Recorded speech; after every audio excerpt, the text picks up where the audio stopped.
I remember sitting on the rocks down at the beach, in my mind going over 27th of August, 27th of August, and I kept saying 1979, I'll never forget this date, and I don't.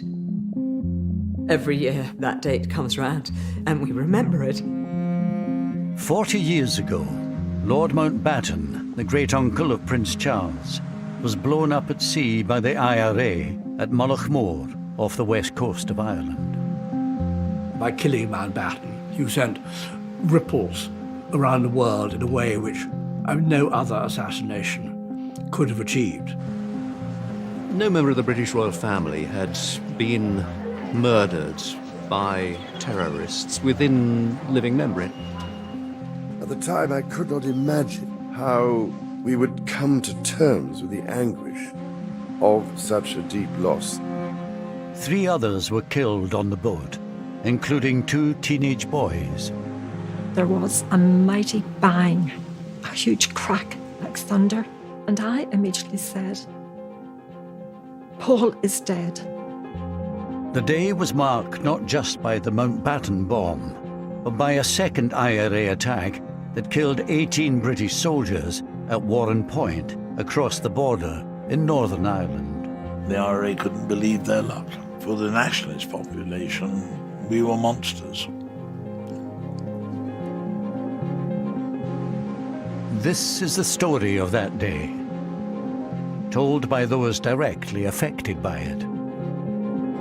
It is hard when you see the wounds that never really got sewn up from that day and that tragedy, and that is hard.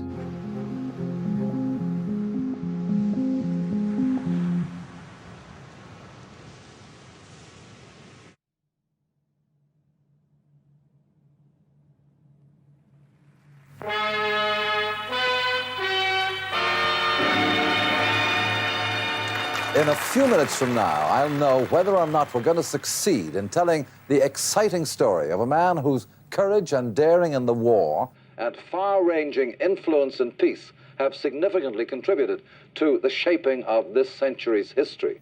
The man I'm after has no idea that I'm going to be I remember going to the studio. I remember the dress. I had to wear my sister's hand-me-down dress, always a hand-me-down dress. And my thanks to Lord Brabourne, John Barrett. We even had Princess Anne's underwear, I remember one year was handed all the way down to us. Admiral of the Fleet, the Earl Mountbatten of Burma, tonight this is your life. What do you mean? Inside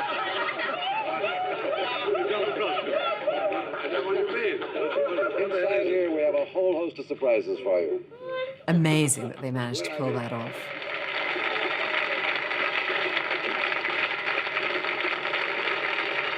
Now, India, that's an unusual name, isn't it? How did you get that?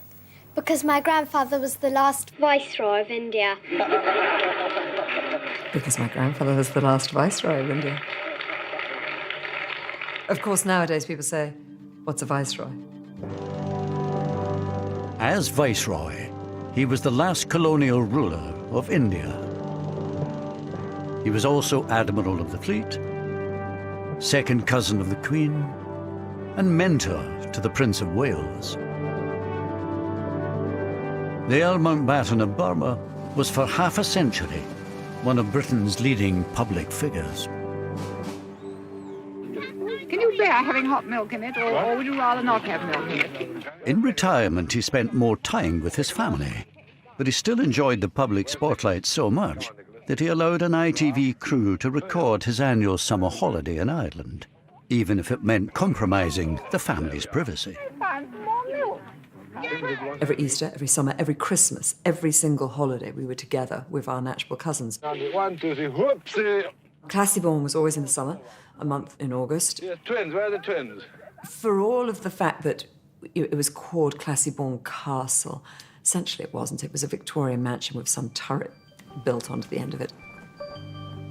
Lord Mountbatten inherited Classy-Born Castle from his wife, Lady Edwina, who died in 1960. There were so many wonderful traditions.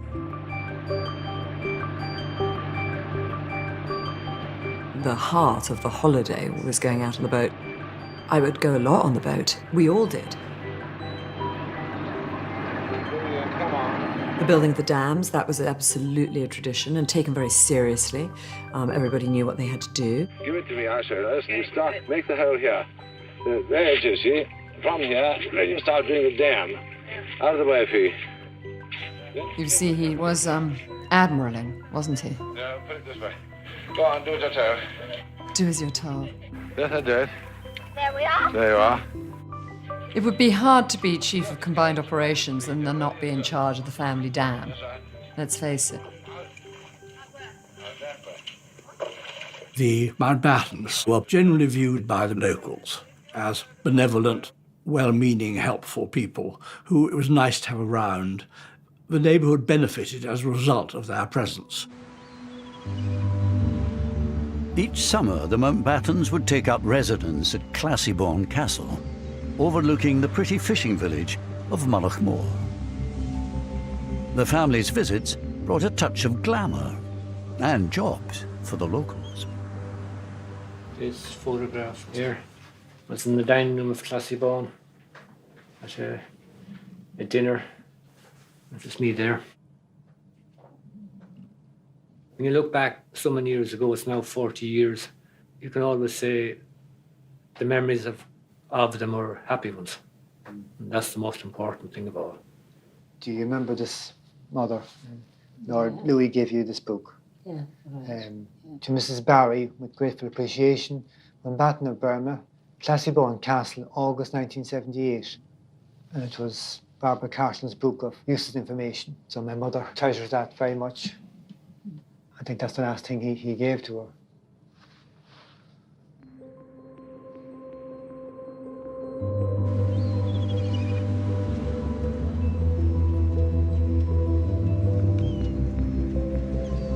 The Mountbattens were not alone in their attachment to Mullaghmore. There are my 3 children at Mullaghmore. That was Paul and his 2 sisters. Mullaghmore was a popular holiday destination for families from Northern Ireland, as well as the south, and the Maxwells from Inniskillen had their own cottage there. We went down there during the summer holidays for 2 months every year, and the children enjoyed it immensely. I particularly like this one with Paul. That summer, 15-year-old Paul Maxwell landed his dream job looking after Lord Mountbatten's boat, Shadow 5. I think they had a nice relationship. Paul would sometimes stay on the boat afterwards with Mountbatten and they would talk. And he told Paul about going into the Navy. And he said, you know, I went into the Navy when I was 12 years old. And I saw active service when I was 16. And Paul said to him, were you not frightened, my lord? And he said, yes, but you didn't show it. And you can see Classiebawn in the background there, in the distance.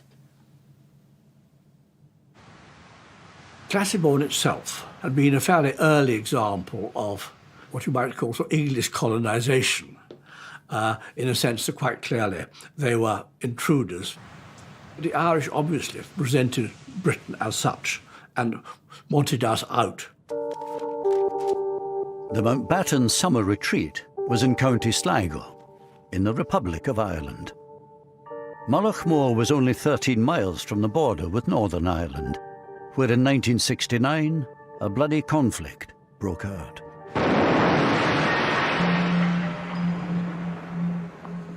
Catholics in Northern Ireland resented being treated as what they saw as second-class citizens, and the IRA took up arms against the British state.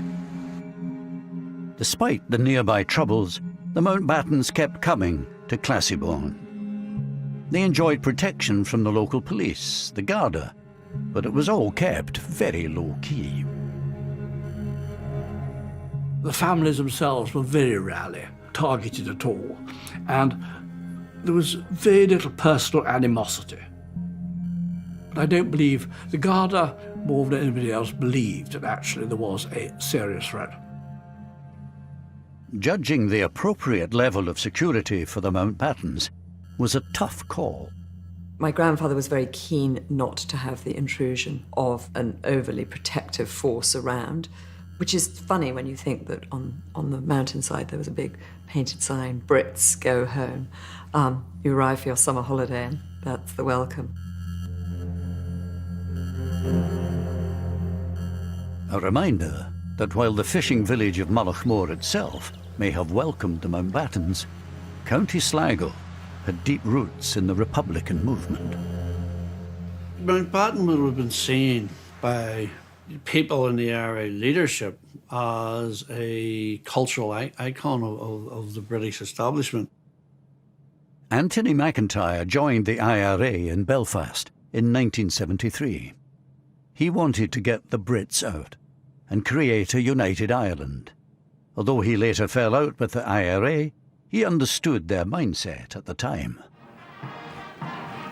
He would have been targeted, and his targeting justified on the grounds that by taking him out, there was a blow been administered to the very heart of the British establishment. It turns out that throughout the 1970s, Lord Mountbatten had been a potential target for the IRA. Kieran Conway had risen through the IRA's ranks to become its Director of Intelligence by 1975. He reveals for the first time that an attempt on Mountbatten's life had been actively considered 4 years before the successful assassination. In the mid-70s, there was an operation cleared to kill Mountbatten. He was to be ambushed either exiting or entering his castle. 4 or 5 men. A spotter car somewhere distant. Then walkie-talkie communication between the people with the guns in the car to say he's on his way. You'd know roughly how long it was going to take. And then open up in the car. The mindset in 74, 75, the early 70s would have been operational, you know, like kill them without too much reflection. I think he would have been astonished if told that there were IRA members in Ireland who were interested in his existence, let alone wanted to murder him. The 1975 plot did not get the go-ahead from the IRA's Army Council, and Kieran Conway temporarily left the IRA later that year. But the military campaign against the British security forces did not let up. In Crossmaglen, it takes all the professional skills of the army to make it safe enough for the Royal Ulster Constabulary to walk around the town where they're charged with maintaining law and order. 2 of them have been gunned down here. By 1979, the British Army had been in Northern Ireland for 10 years. Around 30,000 troops were lined up against an estimated 500 IRA volunteers. Yet 324 soldiers had already been killed. And things were particularly dangerous in South Armagh, which runs along the Irish border. Bombings and shootings. South Armagh had a fairly notorious reputation as being dangerous. More dangerous, perhaps, than any other battalion area. Of course, South Armagh adjoins the Republic, so life on the border was challenging. South Armagh Brigade was beyond belief. Just its ability, their operational efficiency, they were visibly beating the British.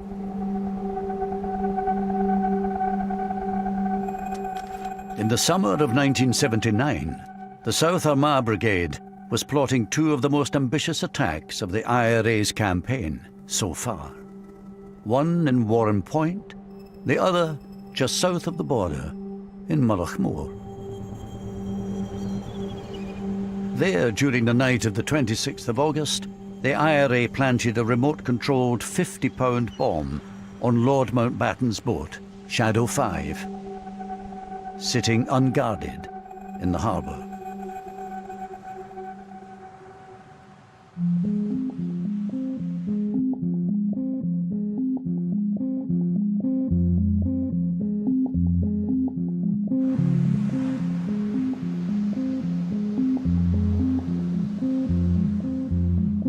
went on duty at 6 a.m.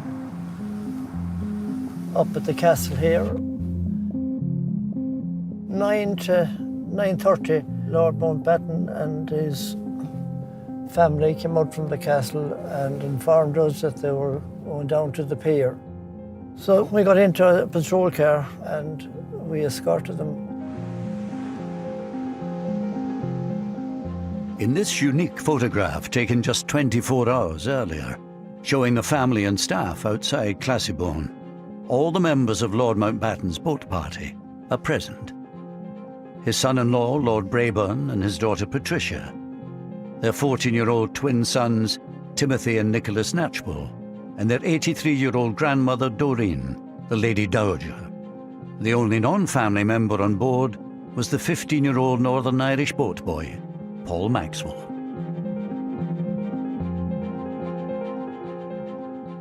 The day itself comes to me in flashes, rather like small explosions. I remember distinctly sitting in the library with my brother.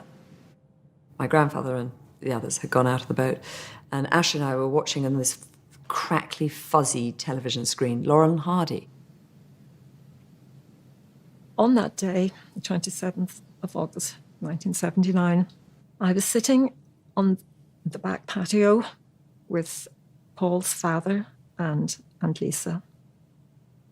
Paul said, "Goodbye, Mum. See you in the evening."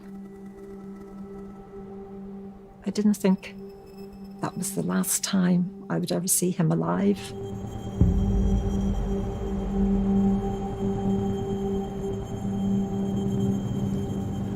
Beautiful morning it was, sun was shining. They left Mullaghmore Pier and travelled out to where they had some lobster pots.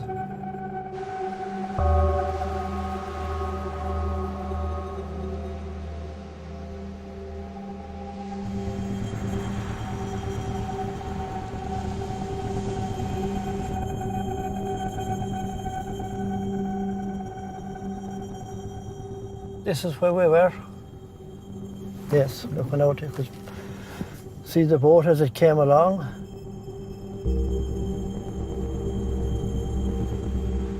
Dennis Devlin was a 15-year-old whose family came to Mullaghmore every summer. Their caravan was parked just off the coastal road. I seen his boat and I recognised it. Well, there's a green with a white cab and I just recognised it was his boat. As they come in, I could hear them talking among themselves. As the boat pulled up, I remember the young fella over the side of the boat pulling in the lobster pot and slowly pulled it in. The boat had turned round towards me and I was just watching it and I knew it was Lord Mountbatten's boat. The next thing, everything was spewing up into the air.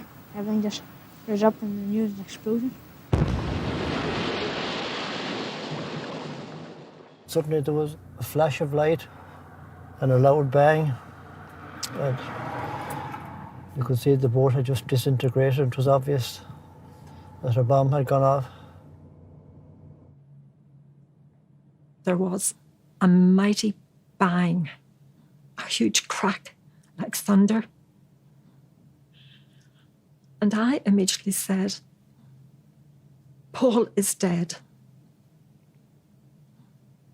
And I knew he was dead because I felt a part of me go.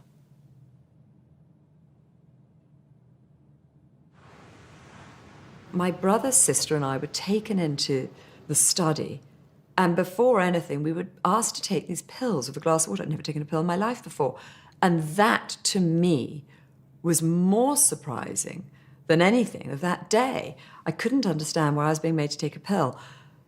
Again, I think it's so reflective of the era that they were in 1970s, that someone would have had Valium on them, for God's sakes, and said, let's give it to the children. I mean, dear God, would you give an 11-year-old a Valium? I, for some reason, left the castle and ran down to the beach, which wasn't helpful at all, and incredibly inconsiderate of me now I look back. I remember sitting on the rocks down at the beach, in my mind going over 27th of August, and I kept saying 1979, I'll never forget this date, and I don't. every year that date comes round, and we remember it. And it was just such an incredibly beautiful day. And on the rocks, this incredible view. And yet, destruction. I'm so sorry, I don't normally get upset.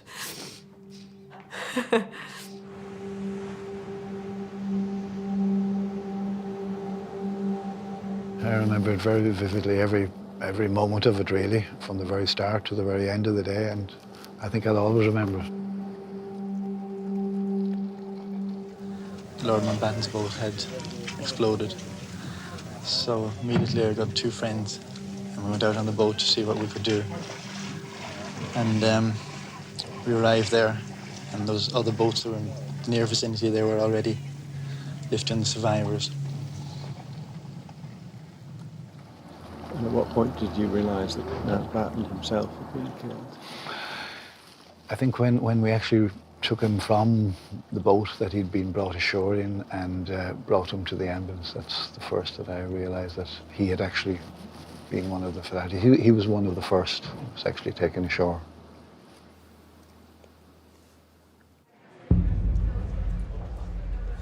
It was a perfectly ordinary day, that August bank holiday. I was helping to put together the lunchtime bulletin for Radio Ulster. Nicholas Witchell was a trainee reporter at the time in the BBC newsroom in Belfast.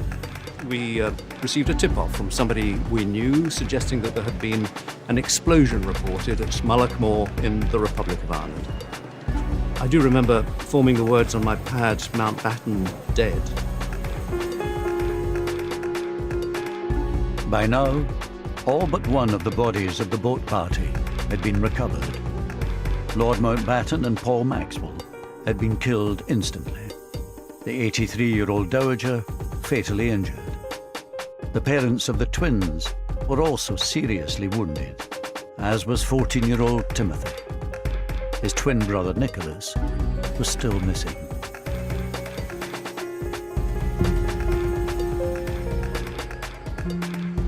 You could see this beautiful blue azure sea just off to the north end of the little peninsula which Mullaghmore is. We could see a lot of debris, the splinters of wood. It was fine debris, quite fine debris it was.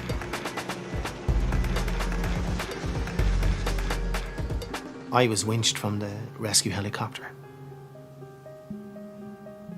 I was placed into the water beside what looked like the bubble of an anorak. I placed my hand and pulled it, and it didn't yield very easily, and I pulled it a second time, and it was then the head come up with the jacket as I pulled, and I realised it was a child. Imagine what those thick Aran sweaters must have felt like, clogged with oil and water, being lifted out of the ocean. And how long had Nick been floating in the water? It was the first child that I handled in death. It came as a terrible shock to me, I can tell you, but I'm in rescue mode.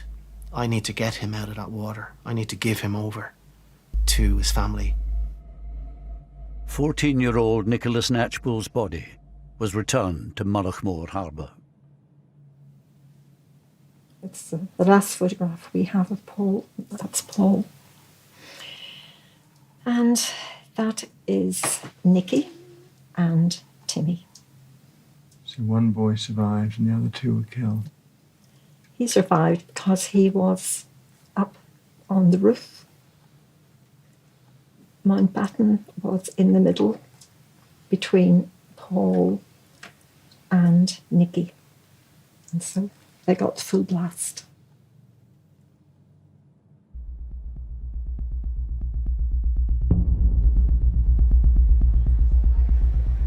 Later that afternoon, I had a phone call from a contact I knew within the Republican movement, who asked, most unusually, to drive up to the Falls Road to meet him. Opened the door, he got into the car, sat down beside me, we drove on. Then he reached into his mouth, like that, and drew out a small scrap of paper which was wrapped up in cling film, unwrapped it, and this was a telex message which contained the IRA claim of responsibility for, as they put it, the execution of Lord Mountbatten. The choice of the word execution is very deliberate. It is an attempt to imply that there was some kind of a justification. Execution implies a judicial process, clearly, absolutely inappropriate. By killing Mountbatten, you sent ripples around the world in a way which probably no other assassination could have achieved. While people were still reeling from the news that a member of the royal family had been killed at Mullaghmore, the IRA's operations that day were not yet over. Now the British Army was in their sights. Later that afternoon, over 100 miles away, members from another South Armagh unit were lying in wait by the Newry River on the southern side of the Irish border. They were hoping to blow up a British Army convoy travelling along the road from Warren Point across the river in Northern Ireland by detonating 2 radio-controlled bombs that they'd planted earlier. One, a 700-pound device hidden in a lorry piled high with straw, was parked in a lay-by. The other, 1,000 pounds worth of explosive, hidden in a nearby gate lodge.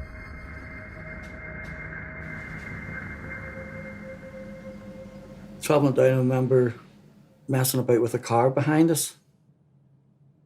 Tom Cochey was a local boy from Newtonards who had joined the parachute regiment at 18, as his father had before him. That day, he was a passenger in the lead vehicle of the 2-truck convoy. We had a packed lunch and we had oranges and we made little teeth out of the orange, and there was a car with a lady and kids in it. And we were smiling at them, that type of banter. 10 minutes later, we were blown up.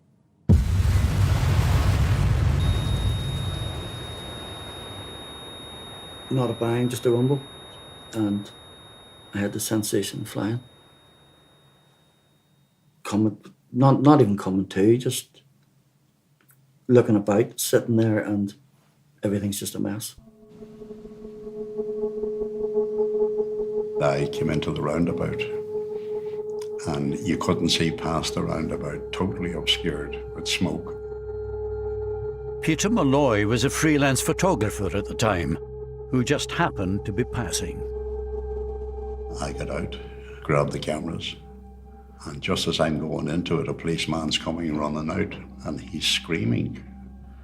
He says, don't go in there, they're all dead. I just put the camera into autofocus and I just shot generally.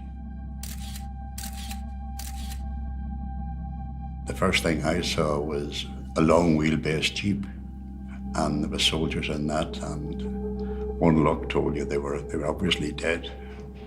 And the heat, you couldn't really go too close to it. Everything was burning. And my legs were on fire. No, I couldn't move. And the next thing, the guys were on me. They were pouring water, trying to put me out. And one of the guys gave me his red berry to put over my face to keep the sun off it. And I can remember lying there and voices. Dead, he's dead, he's dead, dead, he's dead, he's dead. And voices getting closer to me. And whether I imagined this or whether, I don't know, but I vividly remembered. I remember saying, I'm not dead. And taking the berry off, it was like a roll call of the dead. 7 of the 9 paras travelling in the first truck had been killed. Tom Cochey, along with his friend Paul Burns, were the only survivors. But the carnage didn't end there. A very fine English voice shouted, there could be a second bomb. Take hard cover. And they all went over towards the gate lodge. Across the river, the IRA bombers were lying in wait ready to detonate the second bomb. They'd predicted correctly where the surviving British troops were likely to regroup. I remember getting put in that chopper and Paul Burns being put in. I remember looking at his face and it was like something out of Tom and Jerry. When the cigar goes off in your mouth and your face is black. And with all little, he was like a straw man, little bits of straw stuck in his face. And then, boof, bang it goes again. Boom.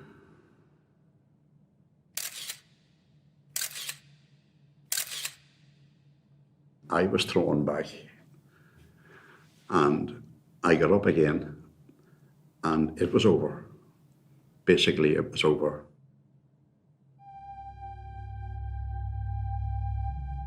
The 27th of August had started badly for Mike Jackson.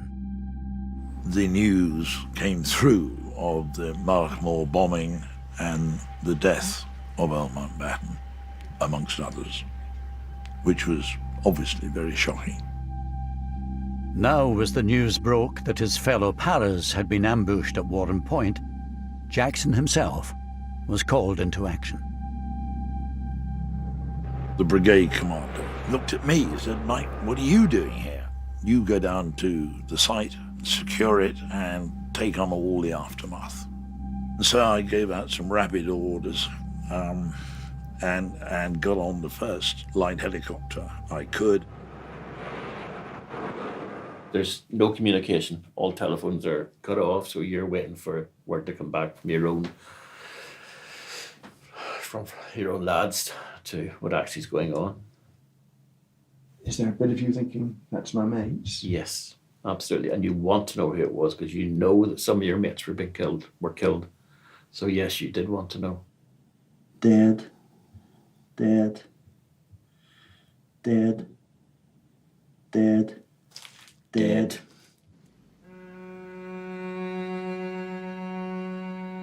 A further 11 British soldiers had been killed in the second explosion.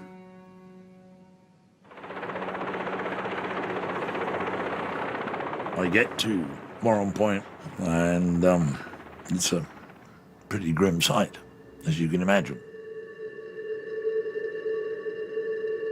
There were body parts pretty much everywhere, and the trees were everywhere. And those who had survived were in shock.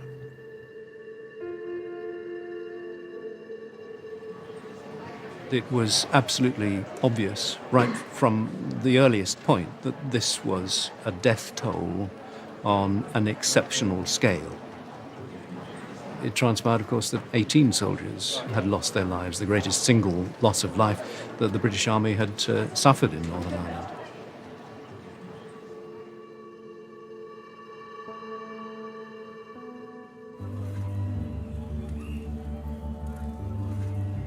Theirs were not the only lives lost that afternoon at Warren Point.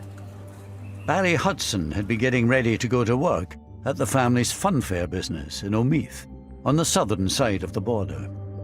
He had been joined that summer by his 29-year-old cousin from England, Bill. All of a sudden, we heard this thump, right? And I remember Bill saying, "Oh, what was that?" And I said, "It sounded like a bomb." He said to me, "Could you bring me down? Let me have a look." In the mayhem following the two bomb blasts, the surviving paras spotted the figures of Barry and his cousin Bill on the other side of the river and wrongly imagined them to be the IRA bombers. You could see the lorry burning, one with the hay on it. For a time you could see the soldiers coming in along the road there in the jeeps. You could see the red berries and that, you know, and I heard the ground being struck. And then I felt my arm like a stone hitting it. I thought it was something of stone maybe or whatever. And it was bleeding. And then there was more. So So I turned and Bill was standing over there. The car was just parked up there and he was standing to the right, we'll say.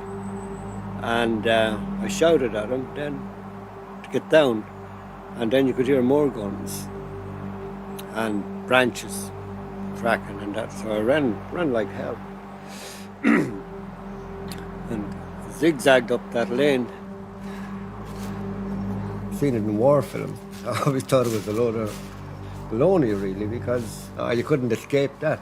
But I did. Then it all stopped. Dead quiet.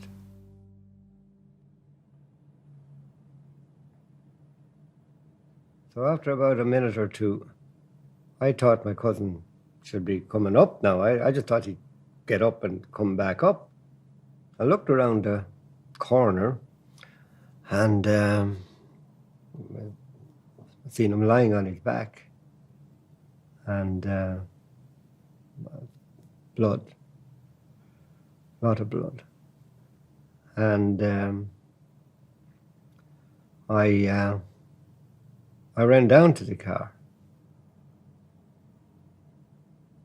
I knew when I seen him, it's nothing anyone can do for him.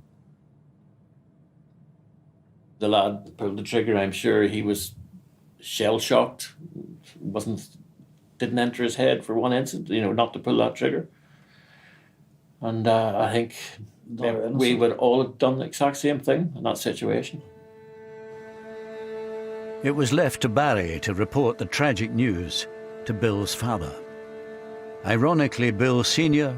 worked in Buckingham Palace as one of the Queen's coachmen. I said, "Oh, terrible news, Uncle." I said, "Bill's dead." "Oh, dead? Huh? What happened? How'd he dead?" And I said, "He got shot." I said, "How'd he get shot?" Terrible. Terrible. Just one of the worst moments of my life, actually. Something I wouldn't want anyone to have to do. The army later acknowledged that Bill Hudson was an innocent civilian, mistakenly killed.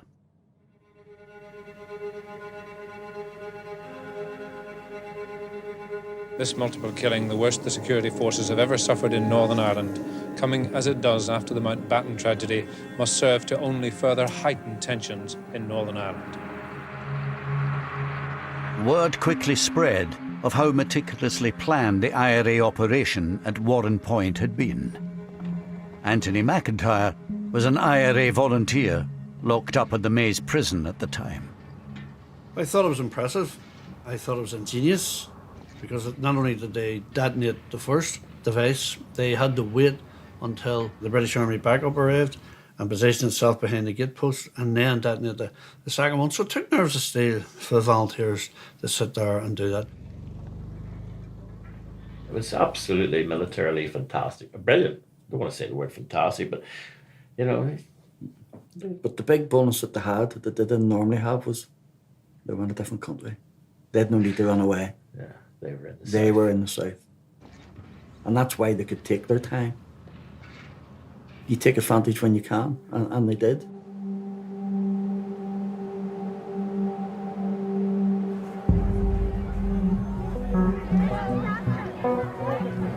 Will you please stand still and I will move?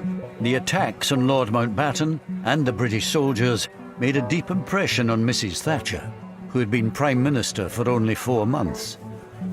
Within 36 hours, she landed in Northern Ireland on an unscheduled visit to investigate what had happened and to offer reassurance. When she went to Northern Ireland, I remember the walkabout in the shopping mall, which I thought was an extremely brave thing to do. Not because there was much risk of being shot in that environment, but simply because there would be a lot of people in the shopping mall who didn't like her very much. Mrs. Thatcher, we want the freedom for our country, and you're so getting.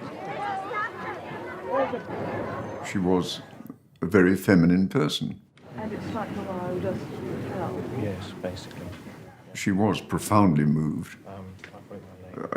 She didn't blub, but tears came to her eyes. Well, it could have been a lot worse.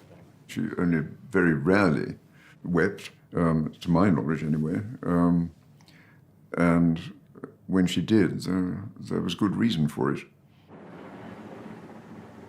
She's not everybody's cup of tea, I know that, but she was able to relate, and they to her, to the soldiers.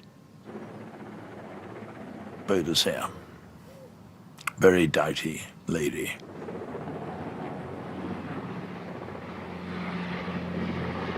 I think in terms of significance for Margaret Thatcher, knowing as we do what we do about her personality, I'm sure that it actually made her even more determined to resist.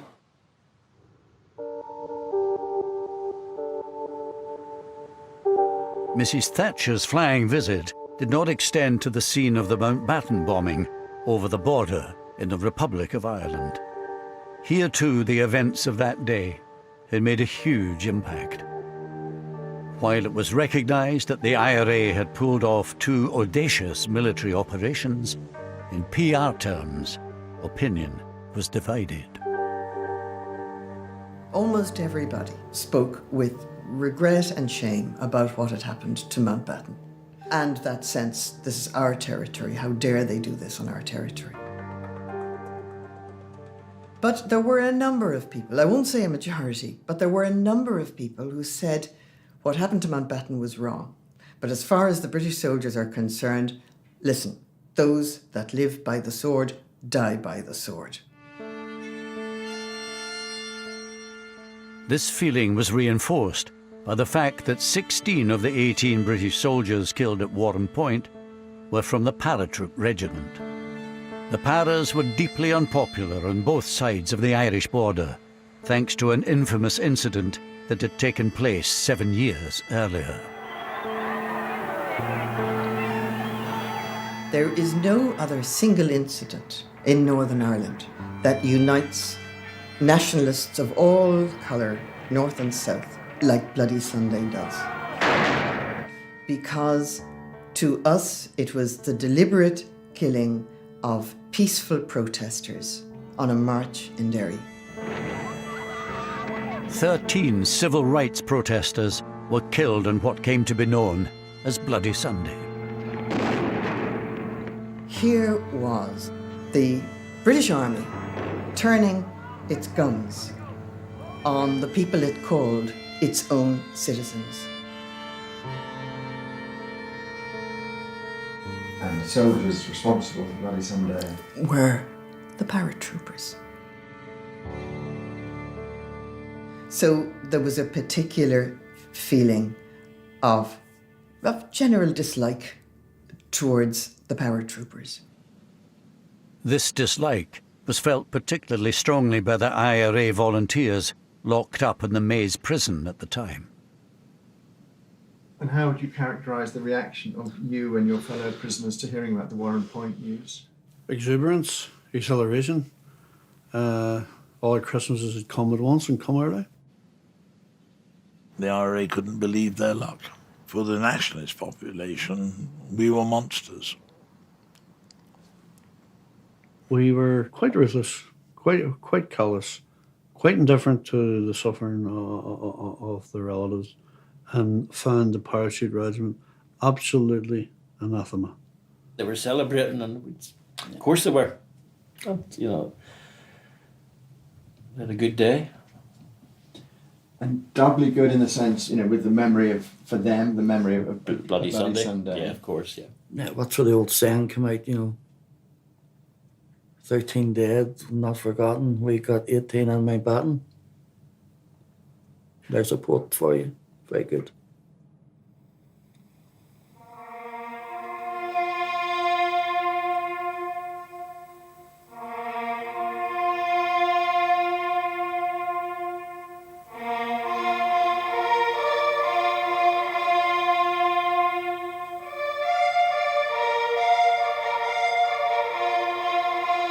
That funeral was extraordinary.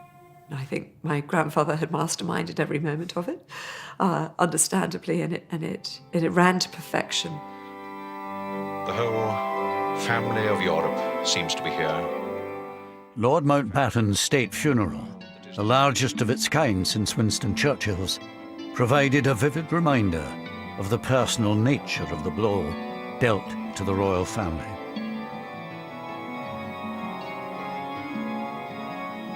Two granddaughters, the girl that bears the name of India. We know my grandfather's murder was a complete shock and very devastating to the Prince of Wales because he fulfilled a role, and that role was then taken away. So I think he probably felt that more than most, the loss of my grandfather's murder, and in such a brutal way. The murder horrified him and, in a way, marked him for life. It left a sort of a sense of uncertainty. If Mountbatten, the invincible, the almighty, could be snuffed out like that, then what was left certain in life? Within a week of the funeral, 11-year-old India found herself sent off to Gordonston, the boarding school in the north of Scotland. Here she was given a painful reminder of the very public nature of her grandfather's death. I remember feeling desperately lonely, going off to boarding school without my mother. And the first night, someone, after lights out, saying a joke. And maybe we can't even put this in because it's too horrific, but she said, how did they know Lord Mountbatten had dandruff? And no one in the dorm at the nights out knew the answer. And the answer was, of course, because they found his head and shoulders on the beach. It was a pretty staggering moment. Later that autumn, 2 IRA men were put on trial for the murder of Lord Mountbatten. One, Thomas McMahon, was convicted. Thomas McMahon, did you know him by reputation? I knew him both by reputation and personally, and he was a very, very fine IRA volunteer. Very fine indeed. They'd be the most outstanding figure to have come out of South Armagh. Thomas McMahon was sentenced to life in prison, but no one higher up in the IRA leadership chain was ever held to account for the bomb. Somebody knew children get on that bomb. Not necessarily the guys who put the bomb on or the guys who made the bomb, but the people who planned it certainly knew about the children. And if they knew about the children and were quite prepared to go ahead and to sacrifice their lives in order to get Mountbatten, then it's a war crime. Although Anthony McIntyre has since fallen out with the IRA, back in 1979, he was still very much an insider. Given the political sensitivity around Mountbatten and the fallout that the IRA leadership, the political thinking people in the IRA leadership would have anticipated, I would imagine that was a decision taken at the most senior levels. Kieran Conway, who temporarily left the IRA in 1976, is in no doubt as to who was in charge at the time of Mountbatten's assassination. I've absolutely no difficulty in saying that in 81 when I rejoined, and I wouldn't have said that until Martin died, that McGuinness was chief of staff. And your clear understanding was that he had been since 78? Yeah. Ultimately, as chief of staff, it would be McGuinness's responsibility, that operation. Yeah, that's right, yeah. Oh, that's the way it works. I mean, if you're the boss, you're the boss. You take responsibility for whatever goes on.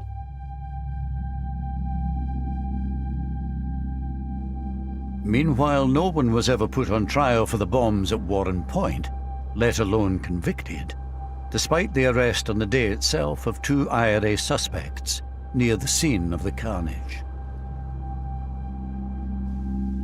Well, of course it's frustrating. The offence is one of murder, mass murder. And it is a source of great regret that nobody was brought to account for it.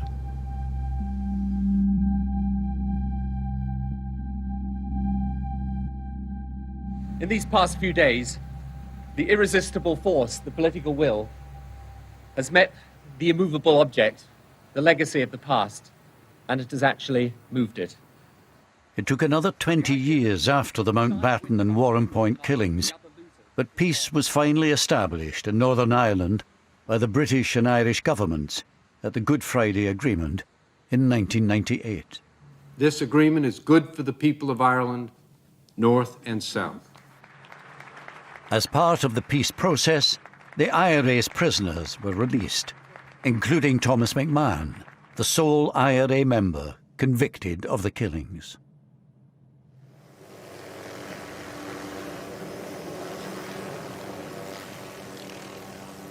The idea of reconciliation has lain at the heart of the peace process. And there we get a first glimpse of the Queen. In 2012, the Queen came face to face with the man said to have been ultimately responsible for the assassination of her second cousin. You really did have to just pinch yourself and think, can this actually be happening? That the head of state of the United Kingdom and the man who, without doubt, was one of the leaders of the military, the offensive side of the Republican movement, who may well have had a hand in planning Mullaghmore or certainly signing off on it, that they were standing together was remarkable.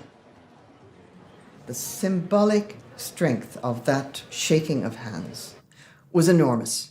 It was one of the most powerful things that she could do. And she did it even though personally it may have cost her something. But it was terribly important that that was done. Only she could do it, and she did it. She's a more admirable person in the transaction, I think, you know. I think it was more difficult for her than for him.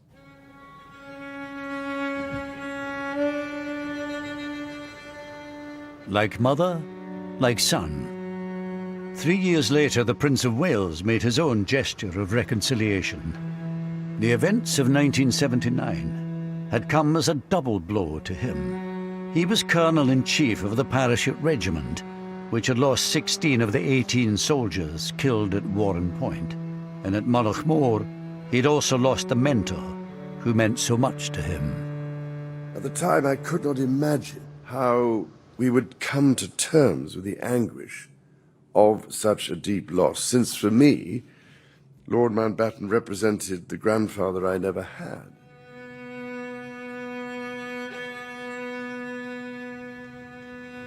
The poet Yeats once wrote, "And I shall have some peace there, for peace comes dropping slow." As a grandfather now myself, I pray that his words can apply to all those who have been so hurt and scarred by the troubles of the past. Problem with peace is you have to keep working at it. It's not a passive thing. It is always going to be a continuing responsibility on all of us in these islands to make sure that the conditions in Northern Ireland do not encourage the breakout again of sectarian tensions. We do not want to go back to that. So it's not a matter of peace dropping slow. Peace has to be worked at damn hard. 2 years ago, Martin McGuinness, the man widely believed to have been the IRA Chief of Staff at the time of the bombings, died. According to Buckingham Palace, the Queen sent a private letter of condolence to his widow.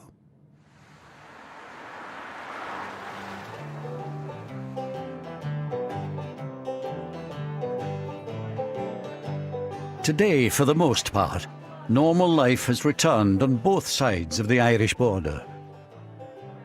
But the sense of shame in the village of Mullaghmore lives on, especially among those who'd had close ties to the Mountbattens. There was a terrible sense of shock in this village and disbelief. And there was a dark cloud over the area, over the village for years after. People didn't talk about it. They did in their own houses, hushed, talked about it, but not out in the open. People felt so bad about what had happened and embarrassed about it. As with the town, so with the individuals themselves. They too are still struggling to come to terms with the tragic events of 40 years ago. I never took another picture since. It's 40 years ago. Why did you never take another photograph? I just couldn't face it. I was literally shaking. I watched the firemen and I thought that's what I should have been doing. And the following week, I applied and I joined the fire service then. Loved it. Loved it. I see that young boy's face over and over, and it doesn't go away, and it doesn't get any more blurred as it did from 1979 to today, because I can still see it. I'm okay with all that because I brought that kid home.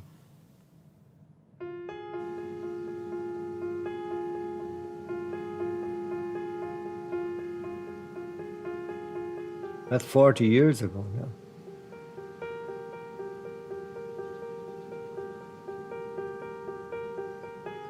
It hasn't been one day, I'm sure, that it hasn't crossed my mind. Sometime. And that's a long time for something to stick in your mind.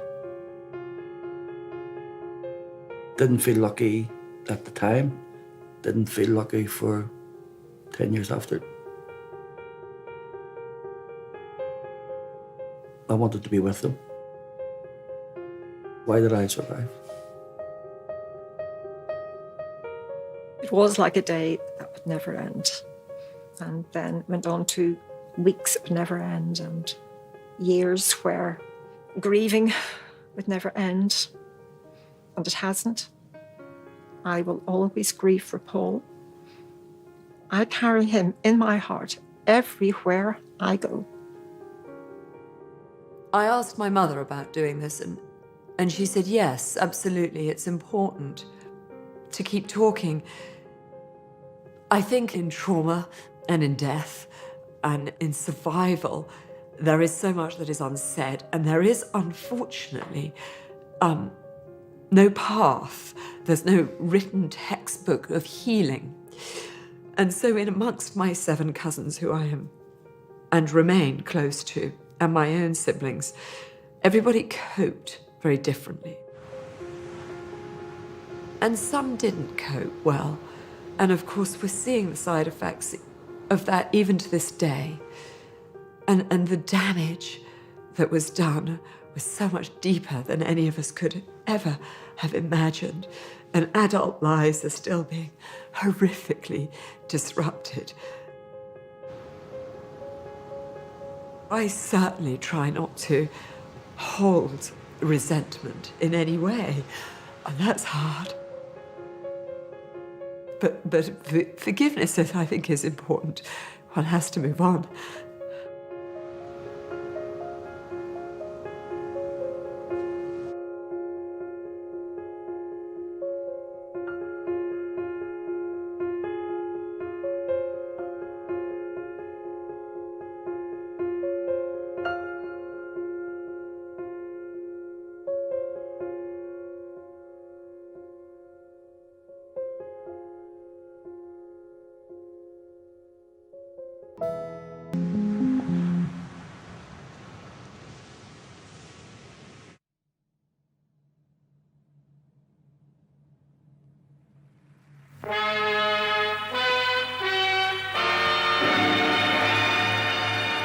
In a few minutes from now, I'll know whether or not we're going to succeed in telling the exciting story of a man whose courage and daring in the war and far-ranging influence in peace have significantly contributed to the shaping of this century's history. The man I'm after has no idea that I'm going to be there. I remember going to the studio. I remember the dress. I had to wear my sister's hand-me-down dress, always a hand-me-down dress. And my thanks to Lord Brabourne, John Barrett. We even had Princess Anne's underwear. I remember one year was handed all the way down to us. Admiral of the Fleet, the Earl Mountbatten of Burma, tonight this is your life. What do you mean?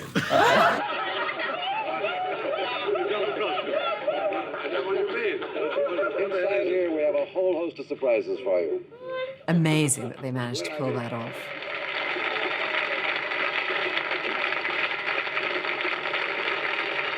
Now, India, that's an unusual name, isn't it? How did you get that? Because my grandfather was the last Viceroy of India. Because my grandfather was the last Viceroy of India. Of course, nowadays people say, what's a Viceroy? As Viceroy, he was the last colonial ruler of India. He was also Admiral of the Fleet, second cousin of the Queen, and mentor to the Prince of Wales. The Earl Mountbatten of Burma was for half a century one of Britain's leading public figures.